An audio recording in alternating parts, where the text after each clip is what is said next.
Hey, what's up? My name's Samuel Leeds. This is Big Dave. Hi everyone. We are around his massive commercial to residential site. This is going to be 7 apartments, is that right? That's right, yeah. Bought for £125,000. The GDV, once it's finished, is going to be about £500,000, being conservative. That's right, yeah. Let's have a look round, we'll show you the figures. Let's go. So this property was an office. Yeah. And you are turning it into residential. Yeah. So there's going to be 7 apartments in total. Yeah, 7 one-bedroom apartments are going to be converted into here. Yeah. So this property was self-sourced by a client of ours, but she didn't have the knowledge to do the build. She just wanted a second opinion. We've worked with her very well in the past. So she actually picked this up, for 125,000. Yes. Great price though. 125,000. But the amount of movement in the property, people were put off with it. They were a bit unsure, but then obviously we solved that problem. So obviously that's one headache. That's what it's about though. It's about finding a problem, solving the problem. So basically then, so you had a friend or a client who found this, negotiated for 125 grand, knew the potential for it, could see this could be 7 beautiful apartments, it could be worth £500,000 or more, but there's structural issues, there's movement, I don't know, I'm out of my depth here. Yeah. So what did you arrange then with your client? How did you, apart from doing the development, you've done this as a joint venture, how did that work? Yeah, so with this particular client, she came to us, she wanted the knowledge and how to put it all together, how to get over the structural issues. Then obviously we've project managed it, so we've assisted on that one. And yes, we are making profit, but it's not as much profit.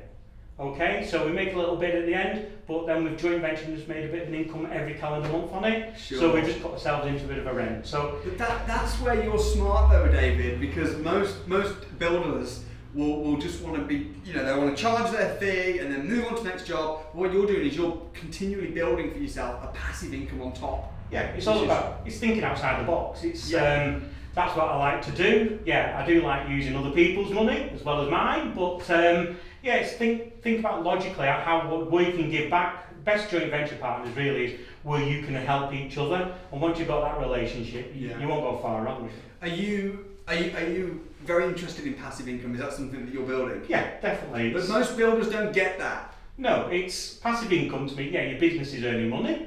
Yeah, I've got 2 businesses, and yeah, they both make an income. Well, there's 2 investment and development. Yeah, so I've got Focus Holdings, and I've got Focus Projects Development. So one's refurbishment, one's sourcing side of it as well.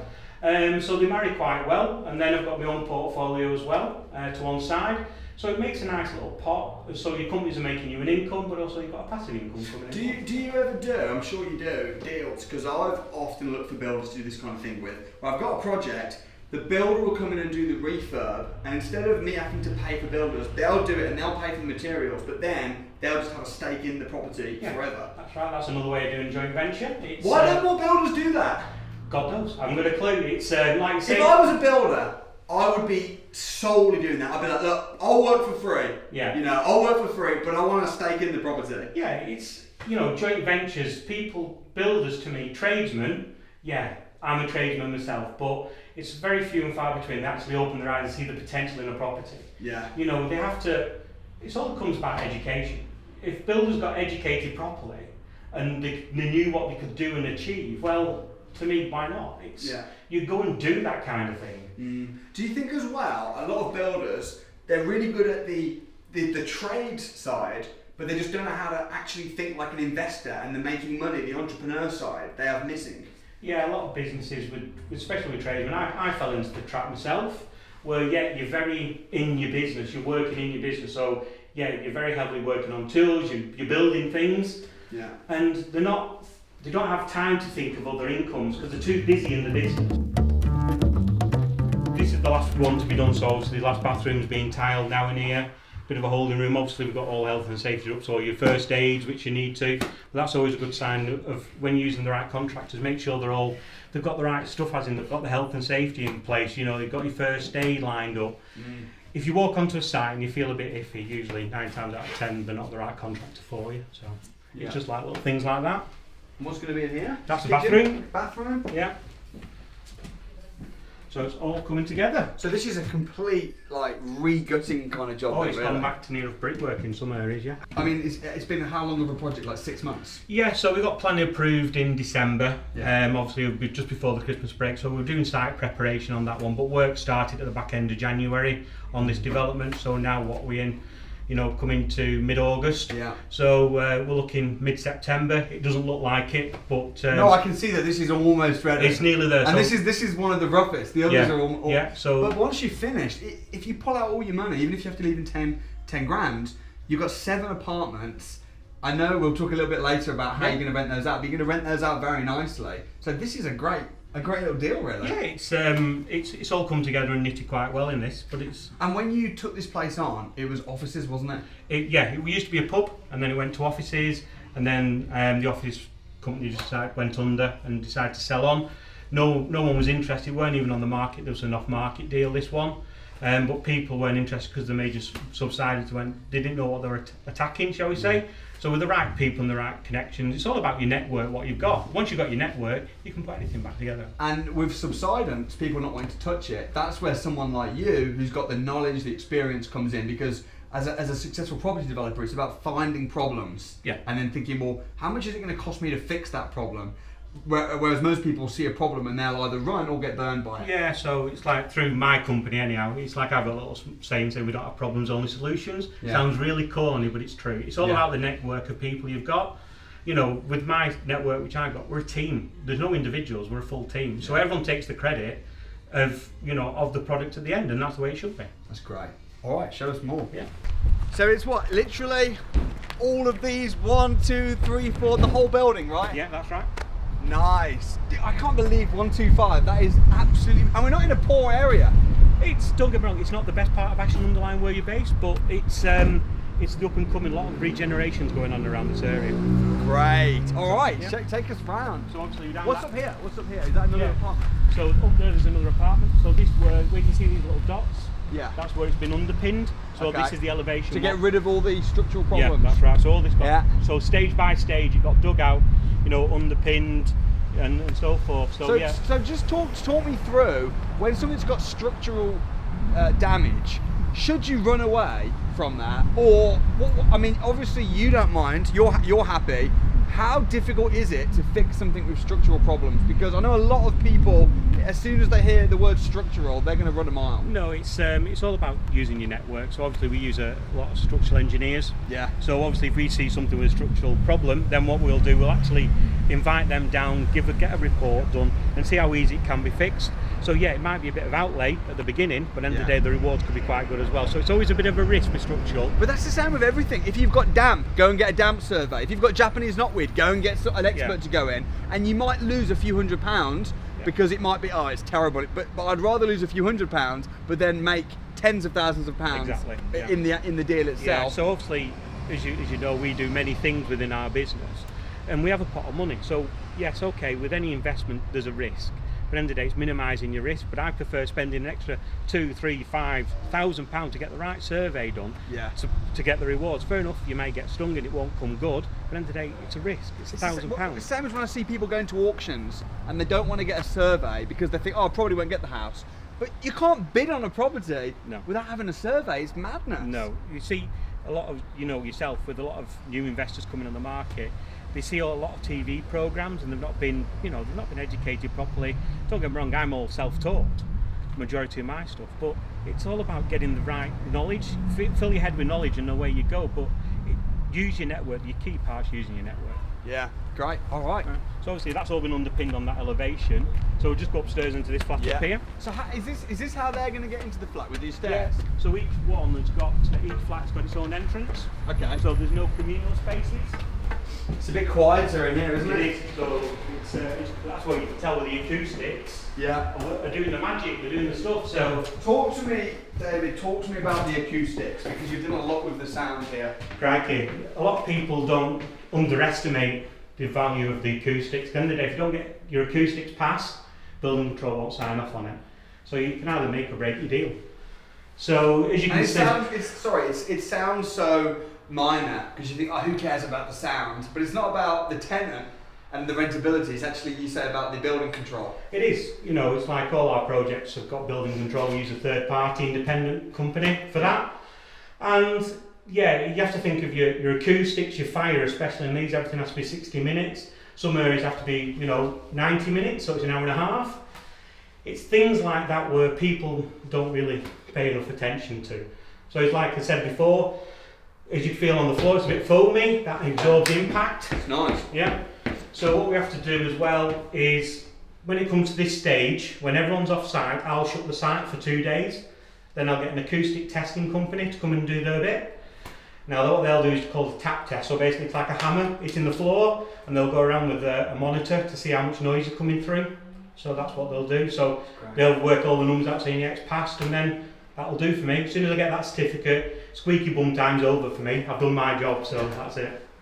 Great. So this will be what? This will be a bedroom, or? This is going to be kitchen. Oh, kitchen. Kitchen across there, and then basically kitchen, living room area. So it's plenty enough size.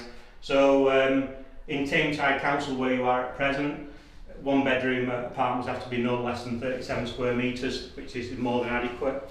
Yeah. And how hands-on do you get yourself? Because I know you've got a good team. Yeah. Do you plaster? Do you do the hands-on stuff, or do you plaster? I can't plaster for loving the money. So that's the one area where I'm probably better than you then when it comes to building. Who knows? Let's have a do. Yeah, competition. That's it.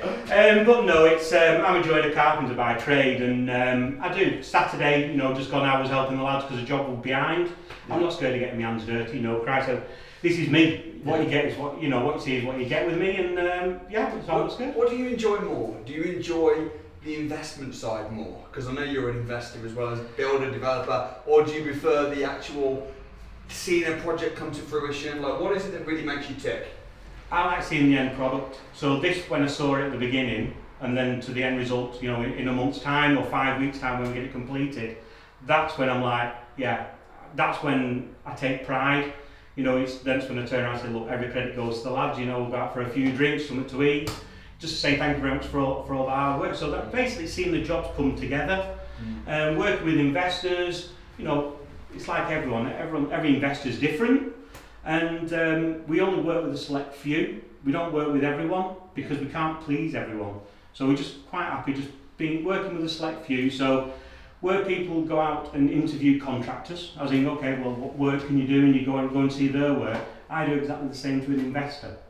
So it's a case of, right, okay, you tell me what you want, and I feel if it's going to work, then we'll start working together. But sometimes I'm not bothered how much money you've got. It's a case of, right, I can work with you, because you might only have like £50,000. I'll try and help that work with you. I'd rather work with people like that who's willing to make an effort than someone who's really cash rich and just going, well, I can sit back and just rule the roost and try and dictate.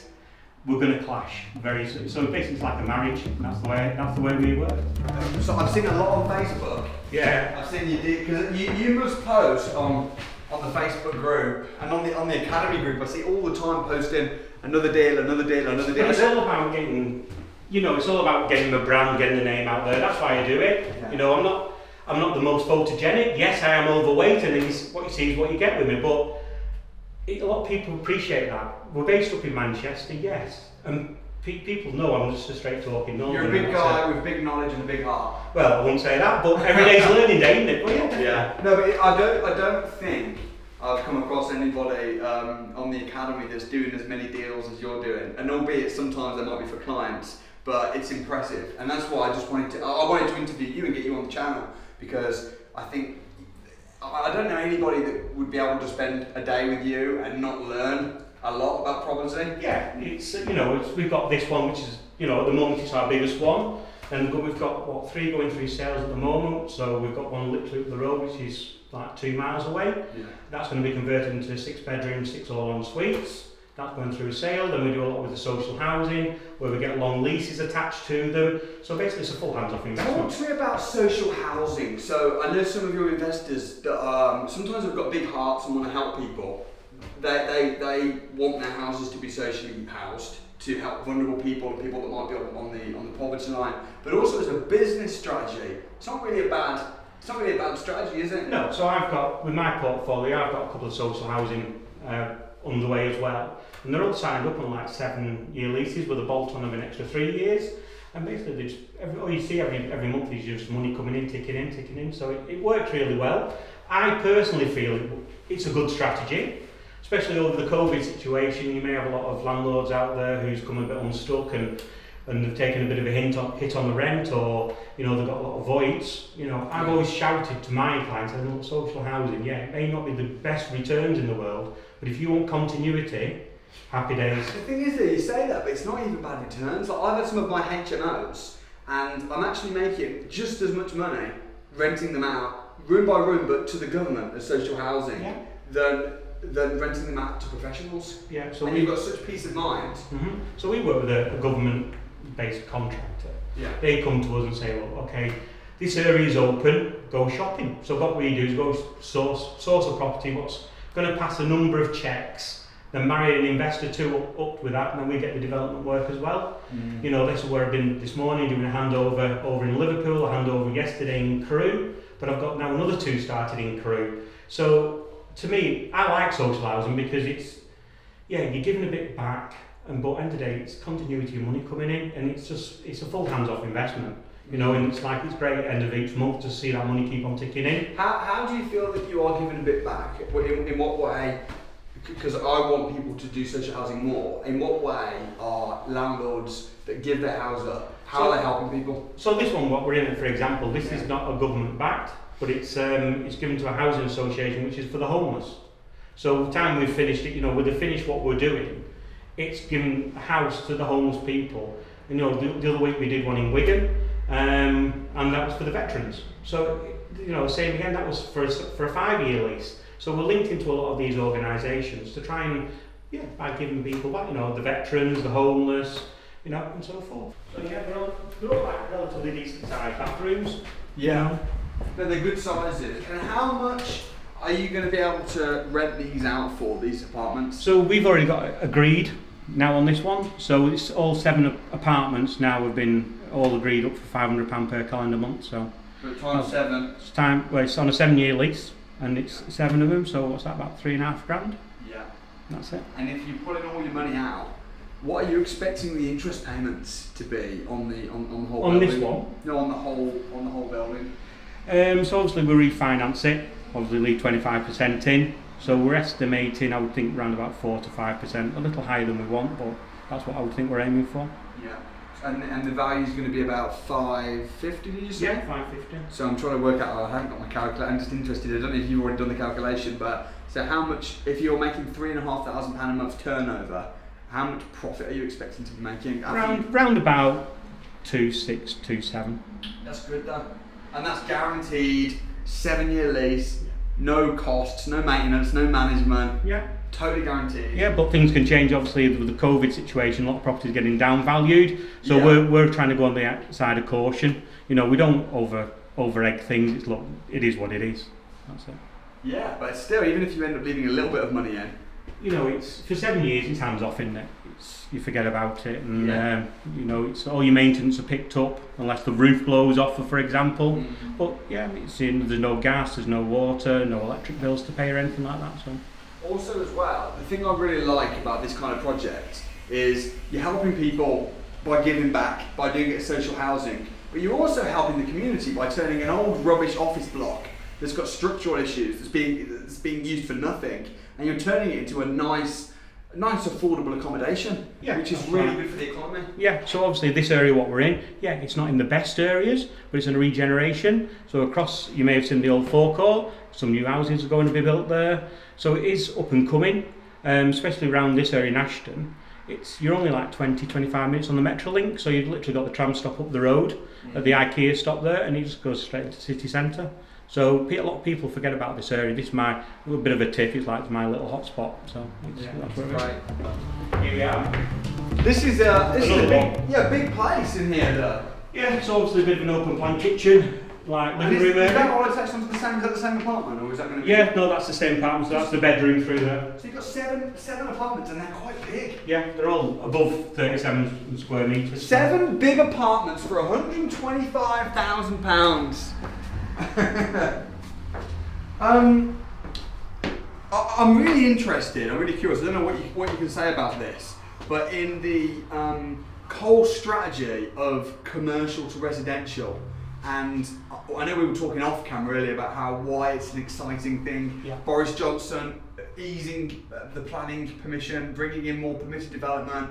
Also, offices going bust. This was a business that went bust, wasn't it? Yeah, that's right. And not only that, but this went bust pre-COVID.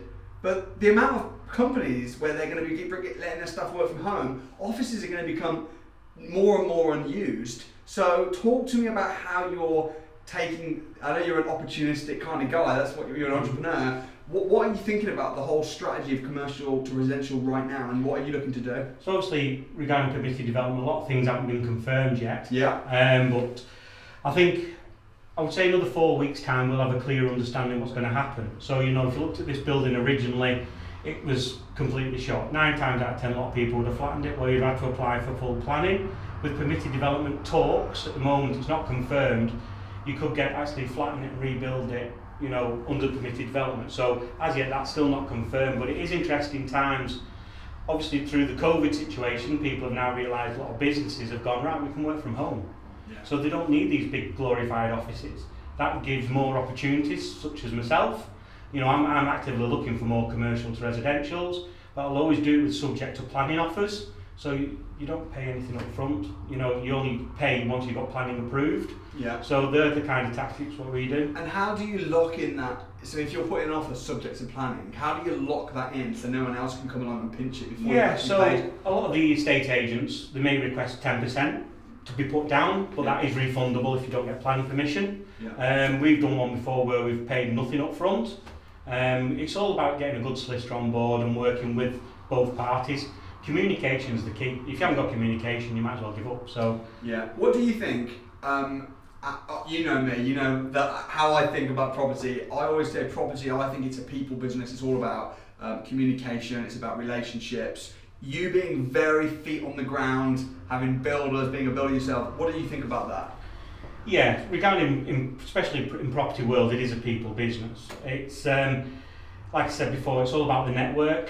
And you need the network. To form a good network is all about relationships. So it definitely is a people business. It's it's like with the lads what we've got, we'll go out for a few drinks, we'll have meals together. It sounds corny, but we are a family. We can rely on each other.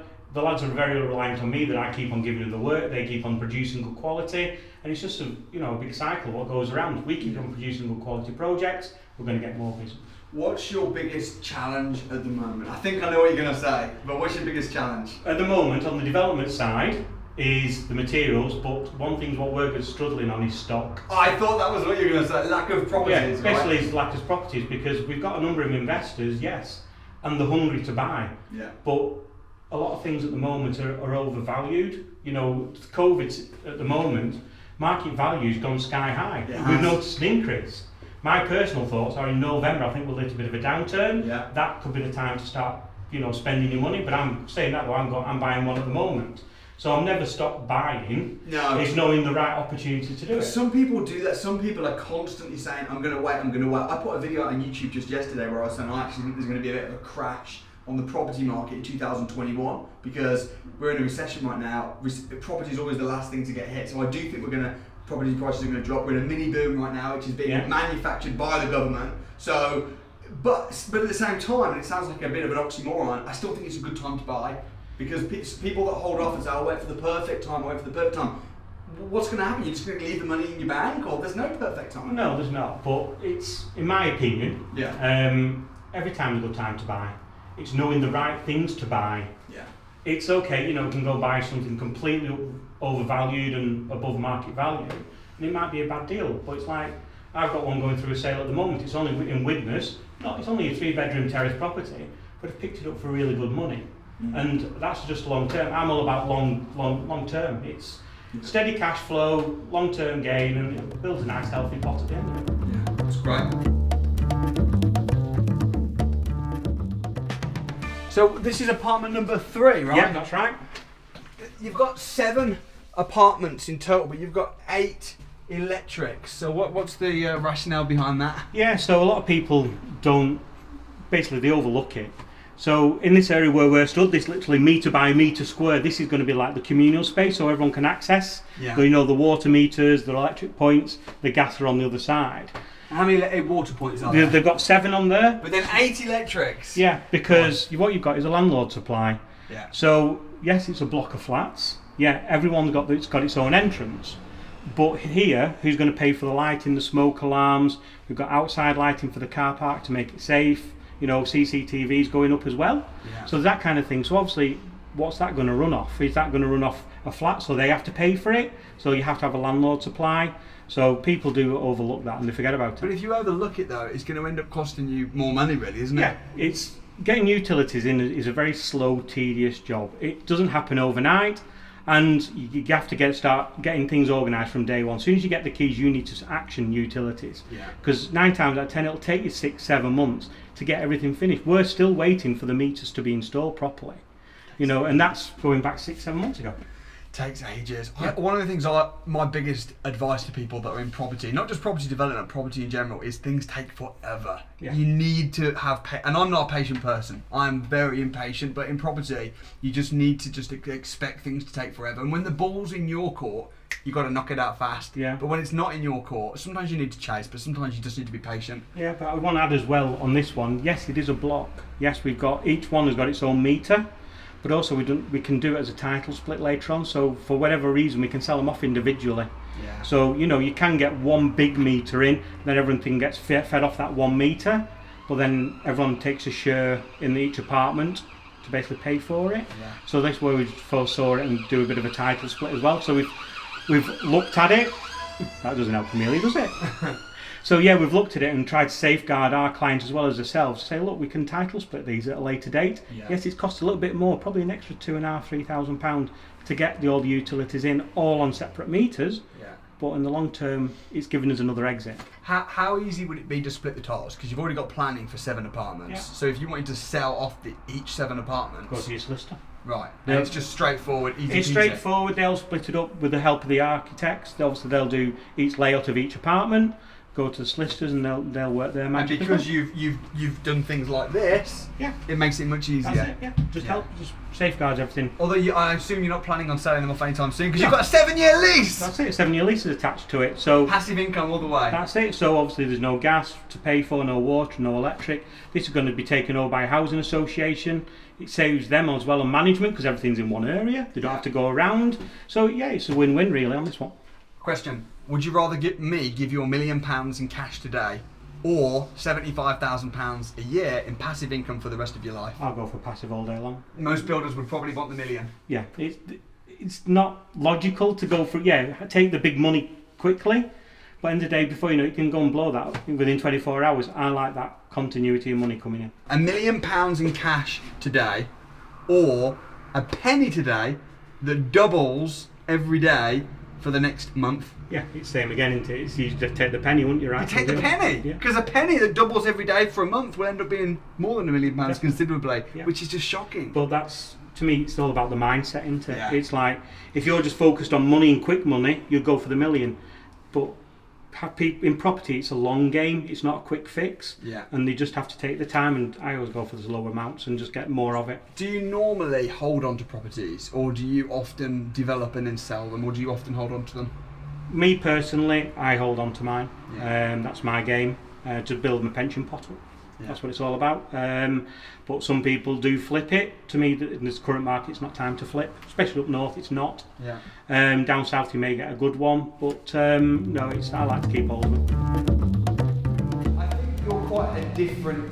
Most builders that I meet are not like you. They're not wired in the way that you are for investment, for networking. The fact that you run it as a people business, the fact that you take wouldn't take the million, you take the passive income. Yeah. What do you think differentiates your mindset to most people in this profession? What differs me? Crikey. I don't know, I'm just an odd bod. I haven't got a clue, but Why did you when you joined the academy, for instance? Yeah. Like, what was your rationale behind that? You're already in property. Why did I You're join already the doing academy? well. I joined the academy because yes, I don't know everything, far from it. Yeah, I know doing these kind of things, I can do this day in and day out. but it's the other strategies I haven't got much knowledge on. So yeah, I knew about lease options, I didn't know about how to go and structure one or go and do things. Rent to rent, yeah, I wanted to get educated. I basically had a little bit of knowledge of everything. Development I knew a lot of, but little bits of knowledge of everything. Well, to me, a little bit of knowledge is very dangerous.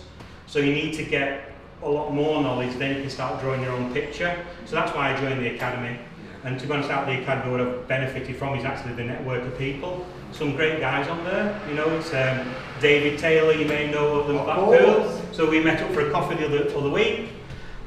So he's actually looking at a property just up the road, which we've sourced with a client as well.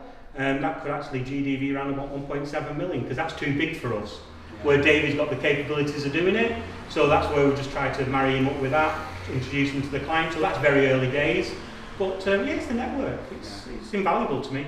Yeah, that's awesome. Well, I'm really grateful that you've shared so well, because a great thing about you, and I said the same to David Taylor, is I really appreciate it when guys come along to the training and stuff, but actually come to give as well as just to get. A lot of my builders have been slowed down by COVID, and there have been two reasons why they've been slowed down. One is because one of the contractors has got symptoms, and it's just caused a whole nightmare. Second thing is getting stock has been really difficult.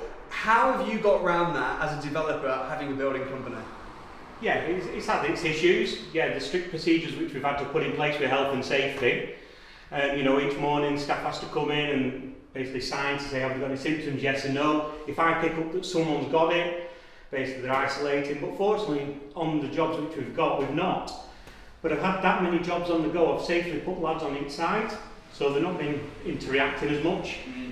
With this one, we had a lot of materials dropped on it right at the beginning, so everyone buying toilet roll, I was buying materials. So that's it. So everyone else is buying big rolls of pasta, toilet rolls, David's there going, actually I'm going to buy building materials and stock. That's smart though. So it's, we're always trying to plan, so it's like me personally, obviously we're in Manchester, and as we know, there could be the second lockdown coming in this area. I'm stocking up again. So I'm just trying to think to safeguard my clients who we're doing the project for, as well as myself. At the end of the day, your name and reputation is only going to shine if you basically think outside the box a bit. So that's what we're doing. No, but I love this place. This would be the apartment that I'd live in if I was moving. Because it's just more open plan. It's big. That's massive. Yeah. Lovely. I like that smell as well. You know that. The fresh smell. Yeah, the fresh smell. Yeah. So next week it'll be all different when all the painters are in. You know, it's all coming too. We're not a million miles away now from it. What's been the biggest holdback or hiccup with it, or has there not been any? Yeah, because of the major movement in it, we've had to go in our contingency. On this one, we've given it more contingency because of the movement in the building. Yeah. So obviously all the floors have been re-levelled up. You know, yes, they're not bang on level with this kind of age of property, but they're all flat before you're uphill and downhill. How can you tell what are the telltale signs that something's got structural problems or subsidence? Sounds daft, but you go inside a property, you can see out in your windows if they're moved. Your doors, for example, if you shut a door and it opens on its own, why? Usually you should shut it and it stays shut. Cracks on the elevations, that kind of thing. Look above you on the externals, look on your headers, your windows, if you can see something cracking. Yeah, I'm not talking about a small hairline crack, but major cracks, you know. Yeah. If it's cracked through a full brick, that takes a lot of force to crack a full brick.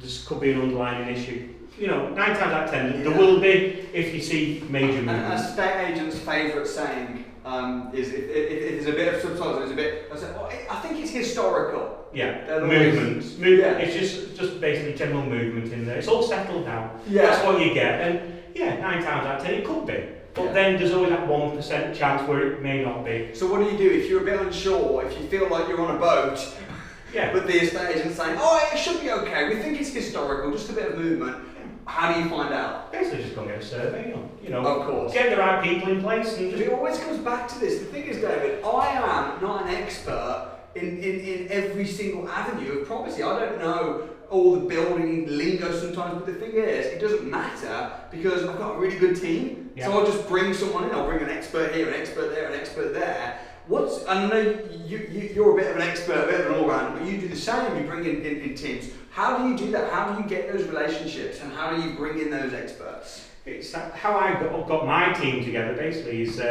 recommendations. Always speak volumes for me. So, structural engineers and, building control, all come from recommendations, but networking events. It's like I've stopped doing it, don't get me wrong, for the last, year. I've not been to many, but that's how I really drummed up the business, really, for myself. And also talking to people, meeting up for coffees, that kind of thing. It's all about, like I say, it's people business at the end of the day. And how do you know what the end value of a project's going to be? What do you do with that? I know you've got an estimation that this is going to be about 550 once it's finished. Where's that come from? Do you just guess? Or no, so we've got, we work with a number of independent rig surveyors, so we have talks with them saying, well, we're going to be doing this to this property, what do you think it can achieve? We don't just get one, we get two. So we get two opinions, and then usually we just go slap bang in the middle. And you actually pay them to come out and give you an actual end valuation? Yeah, that's it. And do you find that sometimes they can differ a lot, or are they telling me? On this one, it's not been too bad, but on others we have. So the end on one project with GDV was around about 600,000. We did get great big variations on that. So the variations were literally about 50,000-60,000, which is a big gap for something of that size. When we tried to piece the puzzle together and go why, it's because we found out one didn't have as much knowledge on the development of what we were doing. So it was our fault for not giving us more information on the project. Getting some knowledge bombs out there, aren't we? Well, there you go. Every day's one.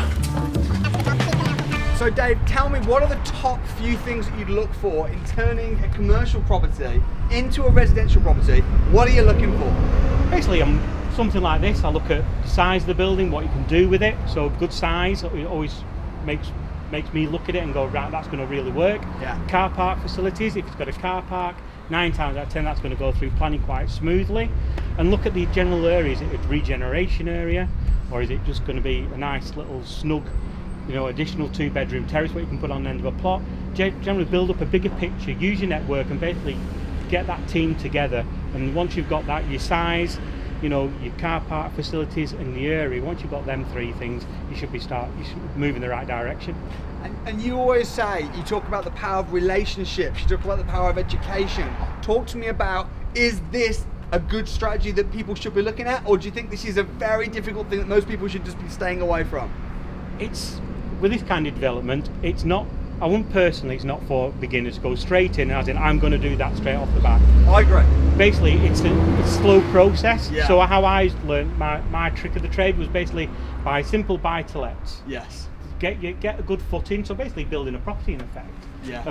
Building a foundation with your simple buy-to-lets, doing your basic refurbishments, then you can start doing bigger things. And then once you progress, you can move on. What are the dangers of starting out and biting off more than you can chew? Because you've been through my whole training process. I always teach buy-to-let to start with.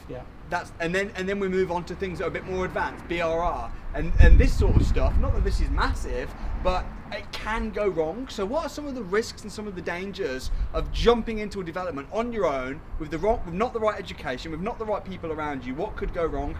Basically, you're just going to lose a lot of money. It's your wallet's going to end up very empty very, very quickly if you don't use the right people. If you don't use the right people, then you're on a hiding to nothing, in my opinion. So you think start with buy-to-let maybe, or start small and get bigger and bigger as you grow? Obviously it comes with your confidence. It's like I'm going back about 6-7 months ago. There's certain aspects I hadn't done within my business. I've got a good education. I've learned and read things, and it's like, okay, then I'll have a do with it. So it's like simple things, loft conversions, they're not a straightforward piece of thing to do. You have to have the right people to do that loft conversion, split properties up, do title splits. Just ease yourself into it very, very slowly. Don't rush into it. Love it. So someone watching this video right now, number 1 piece of advice that you can leave them with, go. Number 1 advice, well, basically form your power team, get your network together, and then once you've got that, basically you should be flying. And basically knowledge is power.